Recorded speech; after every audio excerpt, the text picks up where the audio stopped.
In this video, we're going to talk about Newton's law of motion. And there's three laws that we're going to go over. Let's talk about the first law. So what exactly does Newton's first law of motion state?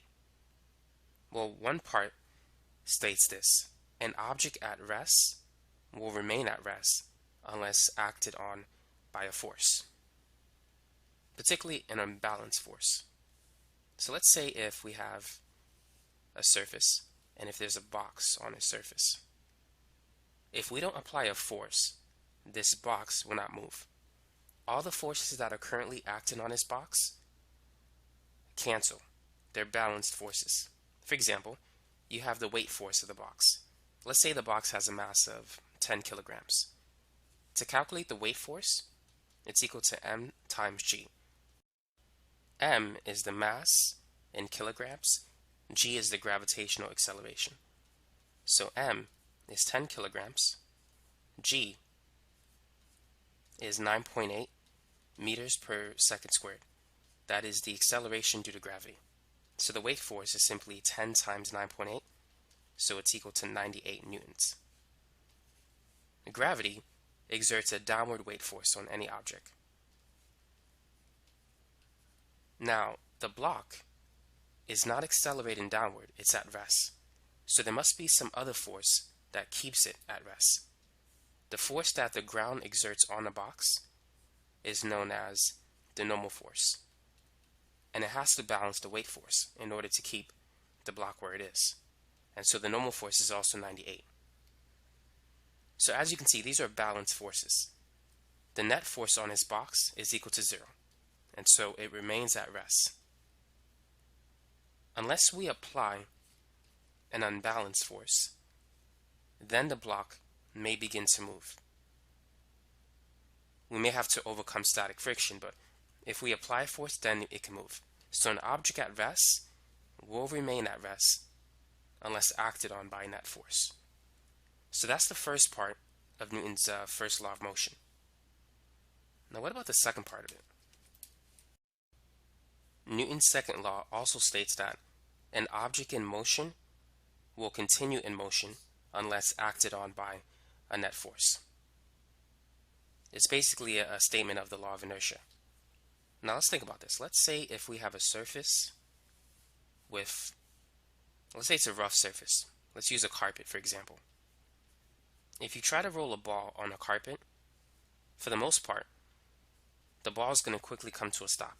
It's not going to move very far.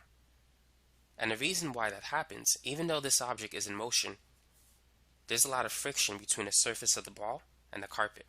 And friction opposes motion. And so because there's a net force, this object will not continue in motion. It's going to come to rest. And that's what we see in real life. If you roll a ball, eventually it comes to a stop. It doesn't continue forever. But Newton's first law of motion states that an object in motion will continue in motion unless acted on by force. Now if you think about it, what will happen if we can get rid of friction? Will the object continue to move forever? Now imagine if you have a smooth surface, let's say like ice. Now if we take a puck and slide it across the ice, it's going to move for a very, very large distance. It's not going to come to rest like the ball on the carpet. The ball on the carpet is going to stop after a very short distance. But this puck is going to slide across the ice for a long time. Now let's say if we use a ball and we roll it on ice. Let's say if you put it on a frozen lake and you roll it across the lake. It's going to roll for a very, very long time until it comes to rest. It's going to take a long time for it to come to rest. Now why is that? Why is it that if we roll a ball on a rough surface, it takes a very short time to come to rest? It comes to a stop quickly. But if you take a ball and put it on an icy surface, it will roll for a longer time. The reason for that is because there's more friction between the ball and the rough carpet. But between the ball and the icy surface, there's less friction. And so because there's less friction, this ball will continue to travel for a much longer time. Now what's going to happen if we can completely get rid of friction? Will the object continue to move forever? Think about it. Now, keep this in mind. Even though there's very little friction between the icy surface and the ball, you also have air resistance. As the ball is moving forward, the air molecules can slow it down. So you have air resistance, and if it's moving fast, there can be air drag as well. But where can we find a place where there's virtually no friction? The best place where there's almost no friction is outer space. In outer space, there's virtually no air. It's almost non-existent. You might have a few molecules here and there, but for the most part, the pressure is extremely, extremely low. If you think about it, we know that the Earth revolves around the Sun, and the Earth is an object in motion. And the Earth has been revolving around the Sun for a very, very, very long time. Millions, perhaps billions of years. And it continues to keep moving. And it makes sense because in space, there's virtually no friction. It's not enough to slow the Earth down, and so it continues to move in its orbit. And thus, we can see Newton's first law of motion in action here. An object in motion will continue in motion unless acted on by a net unbalanced force. Now, you might be wondering, all of this information is great, but how can I apply this information in a problem? How will I see a question on a test? Well, there's some things that you need to know. If an object remains at rest, the net force acted on the object is equal to 0. Make sure you understand that concept. The second thing is, if an object is in motion, let's say if it's moving with constant velocity, then the net force acting on that object is equal to 0. Make sure you understand that. If the net force is not 0, then there is a net acceleration. But when the net force is 0, the acceleration in that direction is also equal to 0, which means that the velocity is constant. Keep in mind, acceleration is defined as the change in velocity, that is the final velocity minus the initial velocity, divided by the change in time. So, at constant velocity, Vf and Vo will be the same. If you take a number and subtract it by the same number, you're going to get 0. So in constant velocity, Vf minus Vo is 0, 0 over t is 0. Now, according to Newton's second law, the net force is equal to the product of the mass and the acceleration. So if the acceleration is constant, and if you increase the mass of the object, the net force will increase.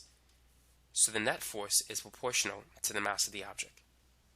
Now let's say if you keep the mass constant, and if you increase the magnitude of the acceleration, the net force will increase as well. So the net force is also directly proportional to the acceleration. Now what if we keep the net force constant? What is the relationship between the mass and the acceleration? If you increase the mass, the acceleration will decrease, provided if the force remains the same. If you decrease the mass, the acceleration will increase under constant force conditions. Now let's put some numbers to it. If you double the mass while keeping the acceleration constant, what effect will it have on the force? By what factor will the force increase by? To answer these questions, simply plug in the values. If you double the mass, replace it with 2. If the acceleration is held constant, replace it with 1. So the force will increase by a factor of 2. If we triple the mass and keep the acceleration constant, the force will increase by a factor of 3. Now what if we double the acceleration and triple the mass? What effect will it have on the force? So if you triple the mass and double the acceleration, 3 times 2 is 6, the force will increase by a factor of 6. If you quadruple the mass, triple the acceleration, the force will increase by a factor of 12. So Newton's second law basically states that the net force is equal to the mass times the acceleration. Now, you can also describe Newton's second law of motion using something else. So let's start with the equation F is equal to ma. That is, the net force is equal to the mass times the acceleration. Now, we said that the acceleration is the change in velocity, v final minus v initial, which we can write as delta v. The triangle represents change. It's the change in velocity divided by the change in time.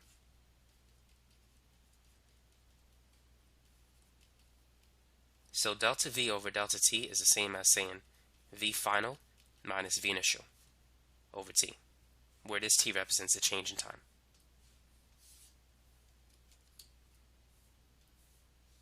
Now, what is mass times velocity? Mass multiplied by velocity is equal to momentum, indicated by the symbol lowercase p. Momentum is mass in motion. An object at rest has zero momentum. An object that's moving has momentum. So let's say here's a question for you. Which object has more momentum? A car moving at 30 miles per hour or a train moving at 30 miles per hour? If both objects are moving with the same speed, then the one that has more mass will have more momentum. The train has a lot of momentum. It's very difficult to stop a train. It's much easier to stop a car than a train. So momentum is the product of mass and velocity. So an object with a lot of mass and with a lot of speed has a lot of momentum. Now, if mv is equal to p, then that means that m, delta v, has to be equal to delta p. That is the change in momentum. So let's replace this term with delta p. So we could say that the net force is equal to the rate of change of the momentum with respect to time. So this is another variation of Newton's second law. The net force is the change in momentum divided by the change in time. By the way, if you start from this equation, and if you multiply both sides by delta t, you're going to get another important theorem. The force multiplied by the change in time is equal to the mass times the change in velocity. The product of the force and the time is known as impulse. And mass times the change in velocity is known as the change in momentum. So this is known as the impulse-momentum theorem. The impulse is equal to the change in momentum. Now, what about Newton's third law of motion? What exactly does that state? The third law states that for every action, there is an equal and opposite reaction. So FA is equal to negative FB. So if you apply a force, there's going to be a reaction force applied to you. Both forces will have the same magnitude, but the direction of the two forces will be opposite to each other. So let's go through some examples. Let's say if a person jumps in the air and throws a basketball. As the basketball moves in that direction, he applies a force on it. But he also, while in the air, he's going to move back. So there's like a recoil force applied to him. Now, because the mass of the ball is less than the mass of the person, the ball is going to travel a further distance away from the person because the ball will experience a greater acceleration. Remember, for the same force, if you decrease the mass, the acceleration increases. These two are inversely related. But the force exerted on the ball and on the person is the same. So let's put numbers to this so you can see how it works.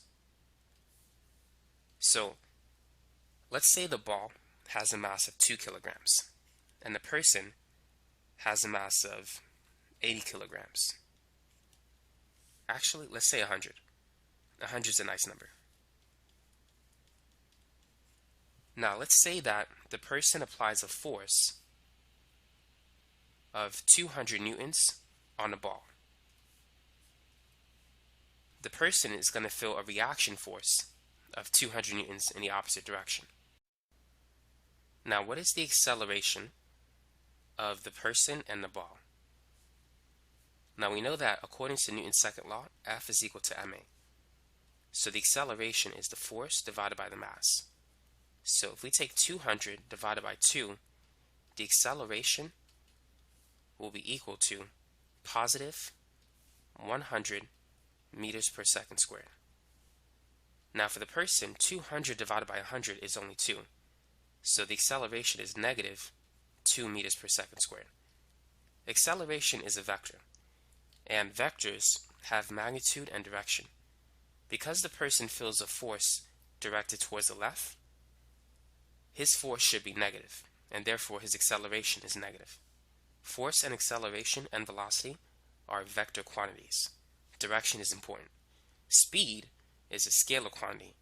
Speed has magnitude only. But as you can see, the object with less mass experiences a much larger acceleration. The person with more mass experiences a smaller acceleration. However, the forces are equal according to Newton's third law. For every action force, there is an equal but opposite reaction force.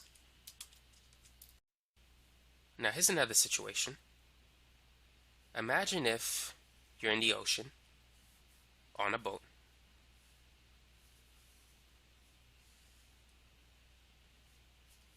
And let's say this is you, and you have a ball in your hand. Now I want you to imagine the situation. So just think of yourself being on a boat in the ocean, and if you throw the ball towards the right, what do you think is going to happen to you and the boat? In what direction will you move? Now, intuitively, you know that if you apply a force to throw the ball towards the right, you're going to feel a force that's going to push you and the boat towards the left.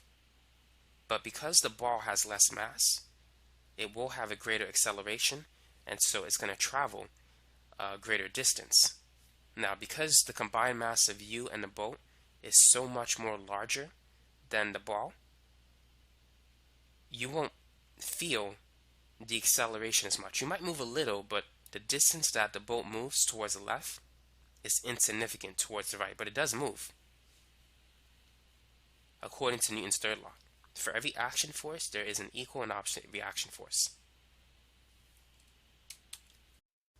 Now, let's go over one more example. So let's say this is the Earth. And over here we have the Moon, which is much smaller than the Earth. And let's say you're an astronaut somewhere in space, and you have a ball in your hand. Okay, let's redraw the picture. My drawing is terrible. I didn't want to draw the stick figure too big, but sometimes bigger is better.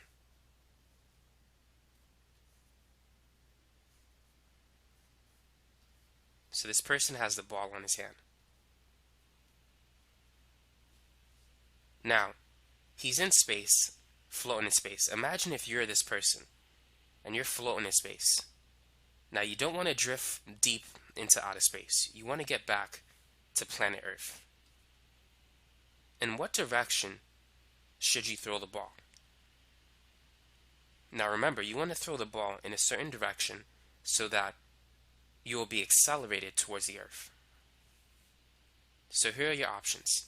Do you want to throw the ball in this direction, towards the Moon, towards the Earth, or above you? Where should you throw the ball? Now, if you throw the ball, let's say towards the Earth, you're going to feel a force that's going to push you towards the Moon, which is not where you want to go. If you throw the ball south of you, you're going to feel a force that's going to push you away from the Earth and the Moon, maybe towards the Sun, which is not good either.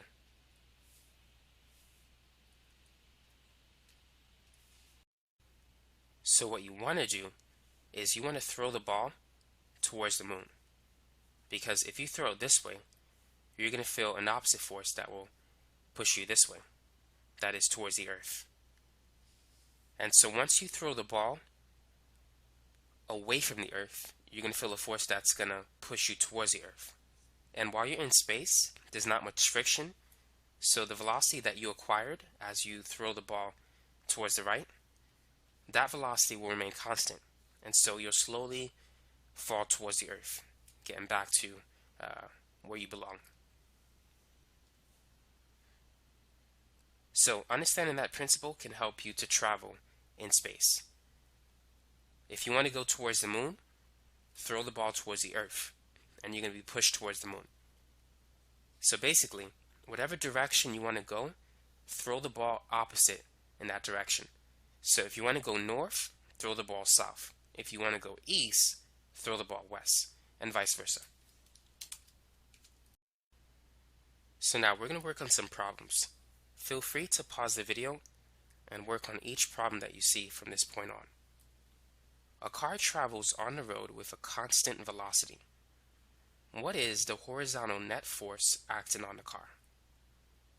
So what do you think the answer is to that question? What is the net force?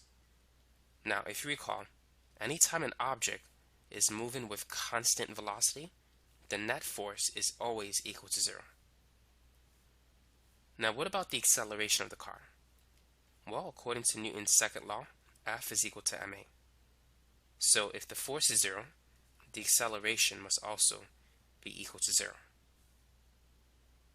Now, part C.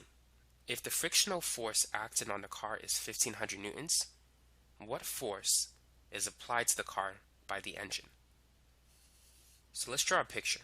I'm just going to draw a box because it's easy to draw, and this box represents the car. So let's say the car is moving to the right. So V represents the velocity, where it's going. Friction opposes motion, so the frictional force is 1500 newtons. Now the net force is 0, which means that the applied force has to be 1500 newtons. These two forces cancel out, so the net force is 0, and therefore the acceleration is 0. And if the acceleration is 0, the velocity is constant. Keep in mind, acceleration is the rate of change of velocity. If the velocity changes, then there's an acceleration. If the acceleration is 0, the velocity will not change. A force of 200 newtons is applied on a 10 kilogram box across a frictionless surface. That is a horizontal frictionless surface. What is the acceleration of the box? So let's draw a picture. And here is the 10 kilogram box. And we're going to apply a force of 200 newtons. So to calculate the acceleration, we can use this equation, F is equal to ma. So F divided by m is a. The force is 200 newtons. The mass is 10 kilograms. 200 divided by 10 will give us an acceleration of 20 meters per second squared. Now what about part B? If the box accelerates from rest, what will its final speed be after 8 seconds? The acceleration tells you how much the speed changes every second. So let's make a table. So initially, the velocity or the speed is 0. Every second that passes, the speed will increase by 20. So 1 second later, it's going to be 20. 2 seconds later, 40. 3 seconds later, 60. 4 seconds later, 80. And I'm going to continue the table here. Let's see if I can fit it in. 5 seconds later, it's going to be 100. 6 seconds later, 120. 7 seconds later, 140. 8 seconds later, 160. So after 8 seconds, the speed of the box will be 160 meters per second. Now, the equation that you can use to calculate this answer is this equation. We're looking for the final speed, Vf. The initial speed, Vo, is 0 because it started from rest. The acceleration is 20. The time is 8. 20 times 8. If you have 8 $20 bills, how much money do you have? 8 $20 bills is $160. So 20 times 8 is 160. So you get 160 meters per second. Now what about part C? How long will it take the box to reach a speed of 500 meters per second if it continues to accelerate at this rate? So starting from a speed of 0, A is 20. Let's solve for T. The final speed is 500. So we got to divide both sides by 20. So what is 500 divided by 20? Well, we can cancel 0. So it becomes 50 divided by 2. Half of 50 is 25. So it's going to take 25 seconds for the box to accelerate from rest to a speed of 500 meters per second. A force of 300 newtons is applied across a 20 kilogram box. The frictional force acting on the box is 200 newtons. What is the net horizontal force on the box? So let's begin.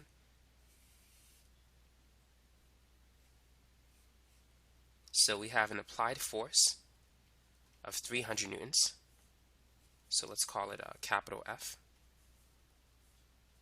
And there's a frictional force of 200 newtons. So the net force is in this direction. The net force is simply the difference between the two forces. So it's 100 newtons directed towards the right if these two forces are in their respective positions. Now, what is the acceleration of the box? Once you have the net force, you can use this equation, F equals ma, to find the acceleration. So the acceleration is the net force of 100 divided by the mass of the box. So the acceleration is 5 meters per second squared.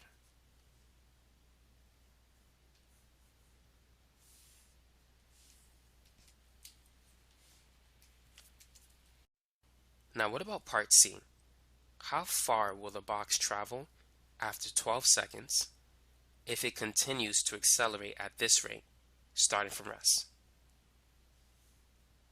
So the initial speed is 0 if it starts from rest. The time is 12 seconds. Our goal is to find the distance traveled. So we're looking for D. What equation has V initial, T, D, and A?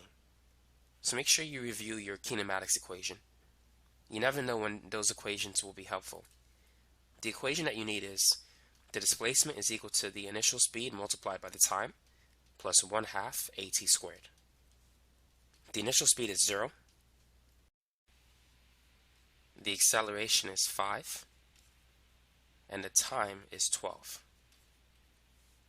And let's not forget to square it.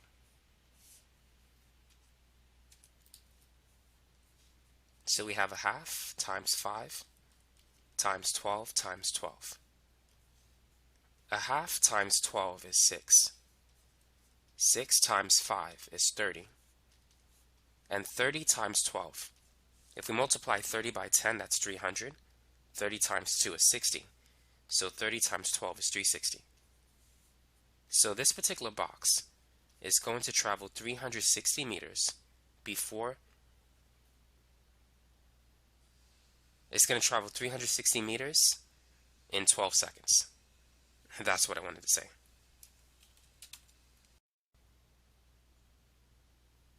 An 8 kilogram object speeds up from 20 meters per second to 50 meters per second in 6 seconds. What is the acceleration? To find the acceleration, you can use this equation. Perhaps you've seen this same equation written this way. A is equal to V final minus V initial divided by T. These two equations are the same, but you can solve for A, and it's going to look like that. So let's use the equation on the right side. So the acceleration is the change in velocity, so 50 minus 20, divided by the time, which is 6. 50 minus 20 is 30. 30 divided by 6 is 5. So the acceleration is 5 meters per second squared. Now part B, what is the net horizontal force acting on the object? The net force is simply the product of the mass and the acceleration. So the mass is 8, the acceleration is 5, the net force is 40 newtons. Now what about part C? If the frictional force is 35 newtons, what is the applied force? So here's the frictional force. The net force is 40 newtons. What number minus 35 is 40? The applied force has to be 75. As you can see, 75 minus 35 is 40. In order for the object to accelerate, the applied force has to be greater than 35. It can't be less. To get the applied force, you have to add 35 plus 40, and that will give you 75. If you subtract 35 and 40, you'll get negative 5, and that's not going to be the applied force. An 80-kilogram astronaut in space throws a 2-kilogram package with an acceleration of positive 4 meters per second squared. What force did the astronaut exert on the package? So let's draw a picture. So let's say this is the astronaut. He's in space, and he throws the package towards the right. The mass of the package is 2 kilograms. The mass of the astronaut is 80 kilograms. And the package has an acceleration of 4 meters per second squared. To calculate the force that the astronaut exerted on the package, we can use this equation. F is equal to ma. The package has a mass of 2 and an acceleration of 4. So the force applied to it is 8 newtons. Now, what force does the package exert on the astronaut? Well, according to Newton's third law, for every action force there is an equal but opposite reaction force. So if 8 newtons of force was exerted on a package, 8 newtons of force will be exerted on the astronaut. But because it's in the opposite direction, let's put a negative sign to it. Now let's calculate the acceleration. So the acceleration is the force divided by the mass. So negative 8 divided by 80 is negative 0.1. So this is the acceleration acting on the astronaut. As you can see, the object with less mass has a larger acceleration whenever the force is constant, which it is. As you can see, these two forces are the same according to Newton's third law. Now, for the object with a larger mass, it experiences a much smaller acceleration. The 80-kilogram person has more mass than the 2-kilogram package. And so the acceleration of the 80-kilogram person is much less than the acceleration of the package. 0.1 is much less than 4.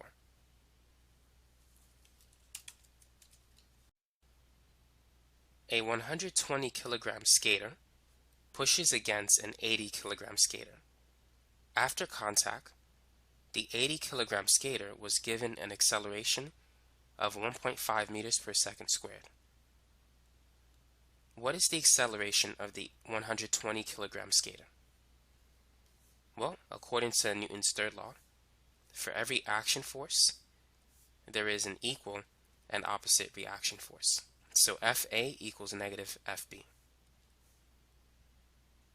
So Fa, we're just going to say is the mass times the acceleration. Let's say m1 times a1. Fb, let's call it m2 times a2. Now, all we got to do is plug in the information. The mass of the heavy skater is 120 kilograms. We don't know the acceleration of the heavy skater. We need to find it. The mass of the light skater is 80 kilograms, and his acceleration is 1.5. Now 80 times 1.5 is 120.